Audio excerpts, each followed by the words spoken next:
How's it going, YouTube? This is Skullshurgle TCG, and today I am going to be showing off another deck that we will potentially see at Nationals. In fact, this is one of two decks, or a variation of one of two decks, that I believe will actually win the National Championships. And today, that card that I am focusing on the most is this Seismitoad EX. This is a card that is absolutely dominating the current format. You can't make a deck anymore without thinking, okay, how is it going to be affected by this card?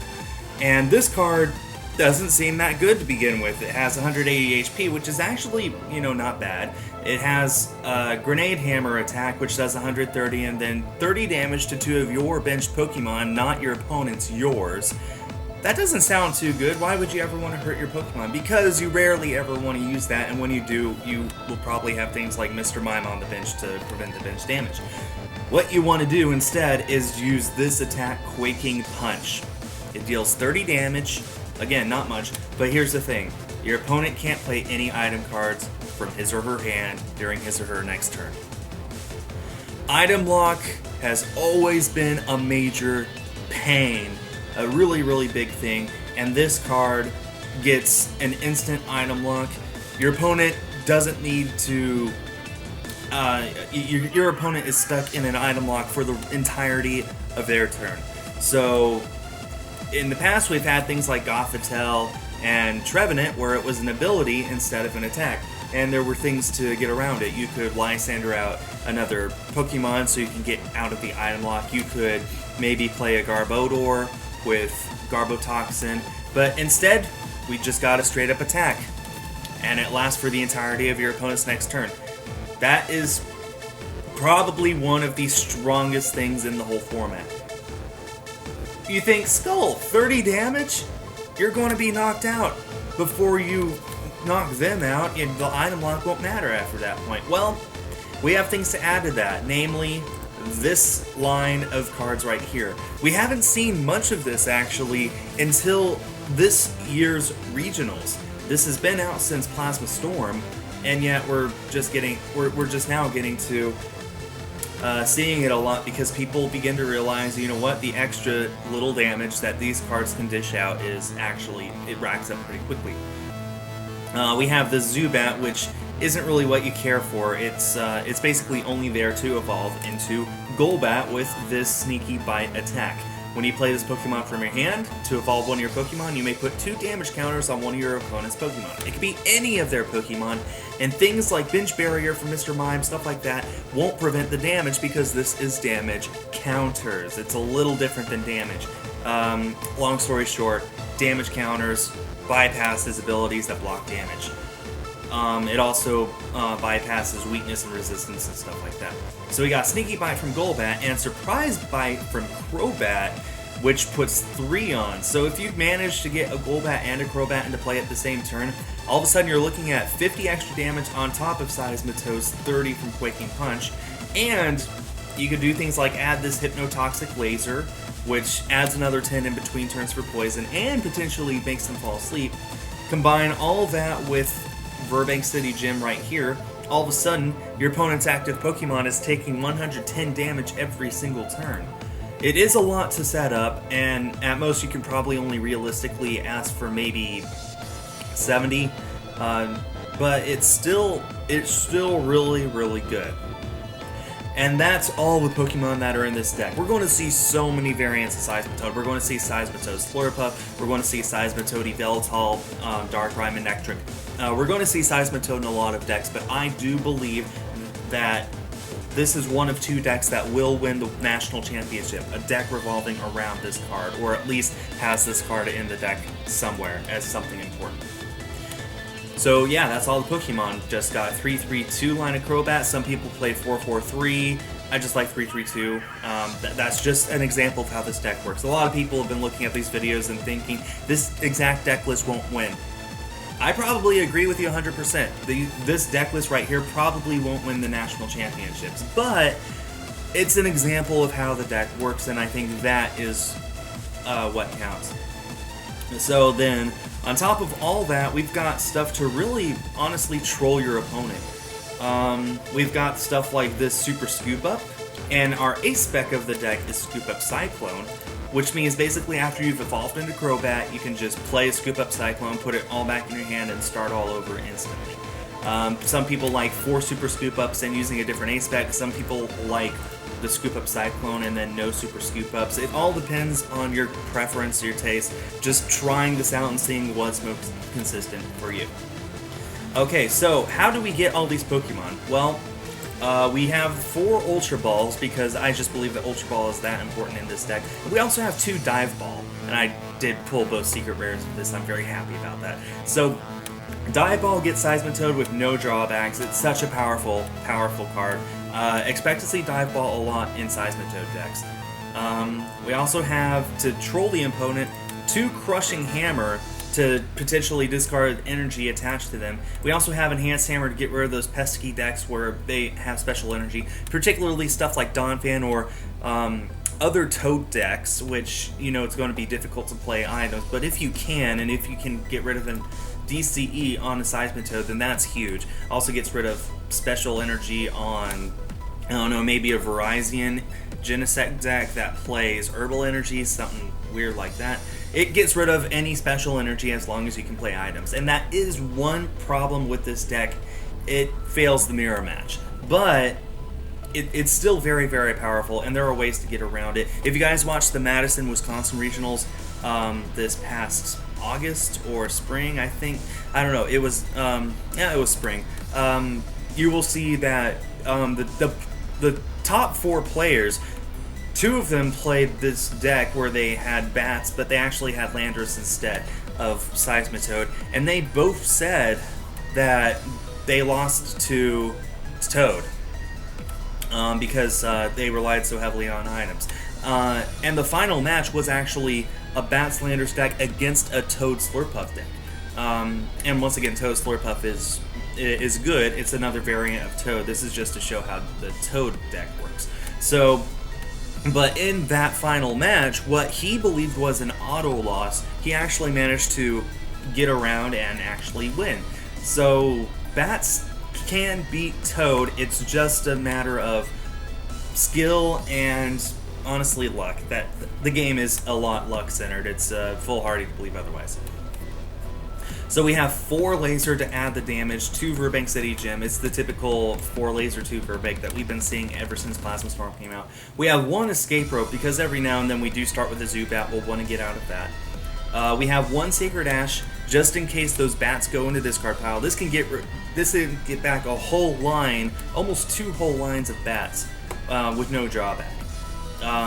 We have 2 Startling Megaphone just because I really do fear tools. I believe 2 Startling Megaphone is necessary in every deck. Just me. 2 Switch, again, you don't want to start with a Zubat and leave it there. I have 2 VS Seeker. I believe every deck needs 2. 1 Lysander. I just received a challenge. I'm going to decline that. Probably going to get a few more of those. I play 3 N actually. And then I play 3 Professor Juniper. Just because decks like this do risk decking themselves out quite often. You don't want to put 4 in there and add to the risk. And so many people say you have to use 4. It's fine. It's up to you. That's just my preference. We play 1 Pokemon Center Lady, actually, because if you're up against another Toad deck and they manage to put your Toad to sleep and poison it, that's a death sentence. So if you run into that, then you can use this to heal yourself up, wake yourself up, take off damage, and basically ruin your opponent's strategy very quickly. 1 Teammate's necessary in any deck. 1 Xerostic. Once again, if you're up against a Toad deck and they have a double colorless energy, this is the guaranteed way to get rid of it. It is your supporter for the turn, but it's not an item card, which is really, really good. 3 Skyla, mostly to get those items and the Burbank City Gym. We also run 4 Muscle Band, which adds to the damage even more. That 110 that I said earlier, now your maximum is 130. And this really does make it so that you're realistically doing 90 damage consistently with Seismitoad EX, or at least 80 if you can't get a bat up, so that's really good. And then the 4 energy of this deck are just 4 double colorless energy. This does make it a problem when you're up against things like Aegis EX, but there are ways around that. You can add damage with Golbat and Crobat, you can use Hypnotoxic Laser, you can do all sorts of stuff.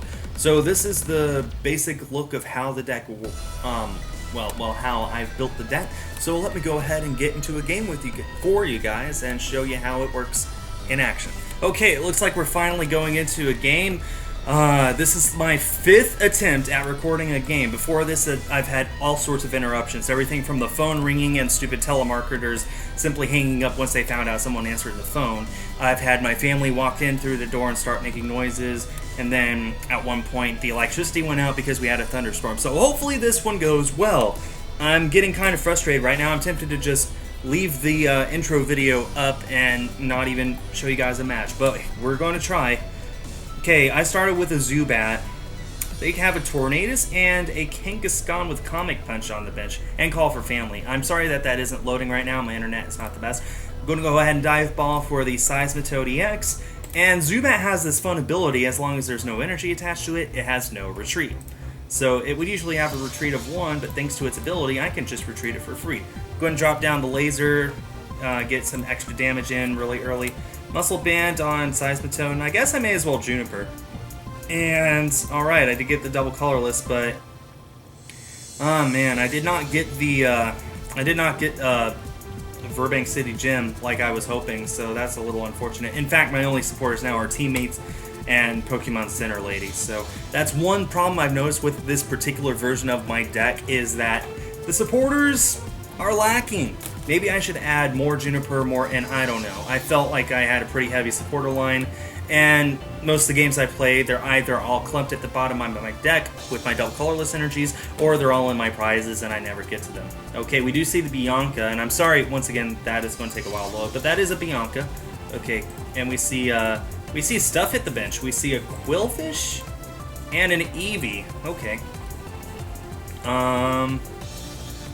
So my opponent used Push Down and then switched my Seismitoad with my Zubat. I don't know why, I can always retreat it. We have this weakness policy on Reshiram. Well, we'll want to get rid of that right away. Not much else for me to do except just retreat and Quaking Punch. Shut off items, that would be huge. Then he can't play another, for example... I hate it when this happens. Every now and then, it glitches so that you can't look at the discard piles, but... long story short, it would make it so he couldn't put down any tools, including that weakness policy. He couldn't put down muscle bands, he couldn't play things like Bicycle or Acrobike or anything else that would really help the draw power of his deck. So for now, we're just going to see what he does instead. He can still play supporters and stadiums and energy and all that stuff. The only thing that is shut off right now are items. What's even funnier is, if I had gotten a Burbank City Gym there, he would have been knocked out from poison going back into my turn. But that is not to be. He seems to be inactive. Okay, there we go. Probably just busy thinking about what he can do against my deck. This is the power of Toad, guys. It's a menace. It is a really, really menacing frog. So, don't know what's going to happen now. He attaches a water energy to Tornadus and then uses Twister Throw. And the secondary effect is if you have the same cards in your hand as your opponent, it does 60 more. Unfortunately, he didn't. He had a few less. So I'm just going to go ahead and nothing else for me to really do. I'm just going to go ahead and use my Pokemon Center Lady. And you know what? I will actually Golbat the Tornadus just to knock it out. And it's still my turn. This is the power of that. So you can put damage on the board, knock out opponent, take prizes, and it would still be your turn. So we'll see what he promotes. I wouldn't be surprised if he maybe promotes this Kangaskhan. Yep, just so we can get a Call for Family off next turn, potentially. I think what I'll do, just to disrupt him, is use my Escape Rope, go into Golbat, and then Golbat has free retreat. This is another reason why bats are so good. Basically, the whole line has free retreat. So I'm going to switch into Golbat and then retreat back into Seismitoad, basically forcing him to promote something that he really didn't want to. Now, this Quillfish has the counter-attack Quill's ability, which means I got 2 damage counters on me more than necessary, but that's absolutely fine. The point is, I have completely ruined his strategy. Now he really doesn't know what he's going to do. I really don't know what kind of deck my opponent is playing when it comes down to it. It's been a very long time since we've seen Reshiram EX played. Most people prefer the Energy Acceleration Eevee, or the Energy Evolution Eevee. Kangaskhan, Call for Family. Very few people play Call for Family anymore. They prefer things like Pokemon Fan Club. And then this Tornadus, and I still can't look at the discard pile. That's very frustrating. TCGO is so full of bugs. It's frustrating, but this is the best program we have to play the game right now. So, once again, I expect my opponent is thinking here. Can maybe put a double colorless on this and use Poison Sting, but it looks like he didn't even have that, so nothing he could do. Now, I'm going to be even more of a jerk. I just drew in my Crobat. I'm going to knock out this Quillfish, take another prize, and it's still my turn. Once again, twice in a row. So, and what's even better is I didn't take another 2 damage counters from the counterattack Poison, or the counterattack Quill's ability. So now, what's even funnier is I have the Lysander in my hand. If I had a laser, I could bring out the Eevee, get another prize. Instead, I will bring out the Reshiram, which has a 3 retreat cost and it's weak to water. And I'll just go ahead and, well, I could Ultra Ball here. I don't see the point, really. I'm just going to go ahead and Quaking Punch for 100. Item Lock is still up for my opponent. This is the power of this deck. My opponent cannot do anything right now. He does have that Suicune, and that Suicune is going to be a problem. However, my bats should be able to take it out over time. And speaking of bats, how about that? I really could have used a supporter there, but oh well. Nothing else for me to do, really. Just Quaking Punch for knockout, take 2 prizes, and alright, I got some pretty good stuff. I got a VS Seeker, which could get me a Lysander to bring up one of these other Pokemon to actually attack, and it gave me an N, and I still can't look at my discard. I can't look at discard piles. Oh well. My opponent's definitely going to start trying to attack with this Suicune. It has the Safeguard ability, which means it cannot be touched by EXs. However, I can still attack. I can still touch it with my bats. So that'll be my short-term strategy, and I'll go ahead and Ultra Ball away my Megaphone and teammates, which I can always get back with my VS Seeker. I'll get a Golbat.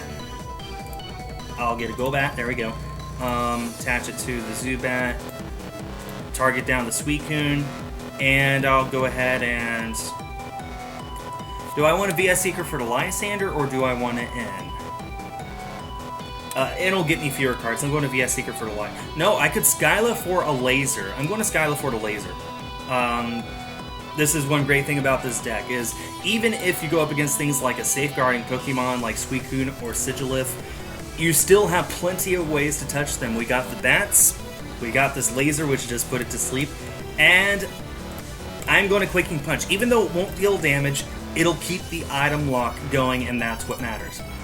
He did wake up, that's unfortunate, but we got a bunch of pressure on him. Either he's going to have to retreat, which means burning those energy, or switch. He can't switch.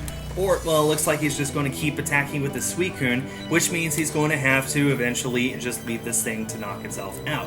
What I'm going to do here is I'm actually going to Skyla, or I'm going to VS Seeker for the Skyla, and I will use that Skyla to get the Burbank City Gym to add even more damage in between turns.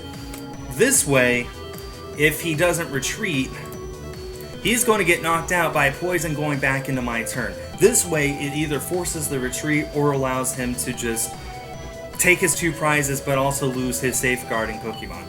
My biggest problem here is that I don't have this Seismitoad right here powered up to attack. But even then, I have N, I can probably get it set up in very little time. It really is a big question. Is he going to attack this and let Suicune die, or is he going to retreat? Man, this is probably a really tough decision for him. Does he take his 2 prizes but lose his Suicune, or does he retreat into something else? He did bench that Eevee with Energy Evolution and attach the Water Energy to it, and there we go. We see the Energy Evolution into this Vaporeon, and it looks like he will let his Suicune go down. This Vaporeon has Refreshing Rain, heals 30 damage from each of your Pokemon, but Gold Breaker, if the defending Pokemon is an EX, this does 50 more damage. So it does a total of 82 EXs, which is really, really huge. I'll go ahead and promote my Crobat just because it has free retreat. And I got a Skyla off of my prizes. I don't think that'll matter. I could maybe Skyla for a Scoop Up Cyclone. I think, first of all, I will go ahead and Sacred Ash my Seismitoad back into my deck.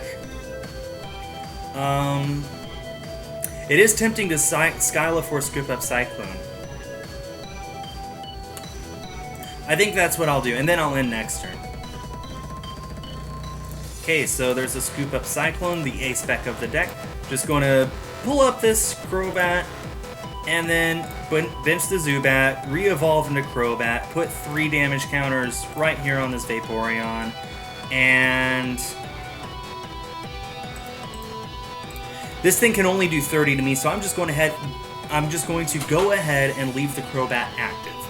If there was something else on the field that would threaten it, I'd probably retreat into Seismitoad just to be a wall, but I think I'm fine. The only downside to all that was I did not get my Quaking Punch up, which means that we can see items now. However, that's not too big of a problem. Alright, we did get a Seismitoad. I'm going to use my Sneaky Bite ability on the Vaporeon and end, and if I get a double colorless off my end to 1, and I did not. I did get a Zerosic, which can get rid of that Rocky Helmet, but not much else. That was a very risky end, but I felt it was better than not using a supporter at all. So we see a Glaceon on the bench. The retreat cost of each team plasma Pokemon is 2 less, which includes itself, so basically the Glaceon has free retreat. The Vaporeon has free retreat. I'm guessing this is just some sort of Evolutions deck. And look at that, I got a Hypnotoxic Laser off my top deck. That is huge. I did not put it to sleep. And then I'll just Zerosic off of that Rocky Helmet and just pass. And if my opponent leaves this Vaporeon active, it faints going into my turn. I believe my opponent will be smarter than that. Just retreat into the Kangaskhan, use Call for Family.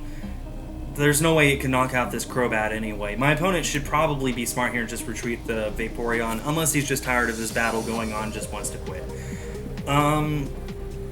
This is going back to what I was saying earlier. I can't access my discard pile still. I've only had 1 double colorless energy this whole game, and as you can see down here, I've gone through over half my deck. This is a very big problem with this. There's really no way to search for it except with computer search, which is part of the reason why people opt to use that instead of Scoop Up Cyclone, just to get the double colorless energy, which is otherwise extremely hard to find. I don't have a computer search in this game, that's why I didn't play it. My opponent seems to just be thinking, I guess, that they're not doing... Wait, the timer froze. It says it's still on me. That's so frustrating. Are you kidding? This happened before, where the timer got stuck on one person even though it was the other person's turn, and so the game just completely stopped. I think I've won. Can I concede? Yep, I can concede. I don't know why my opponent didn't do anything there.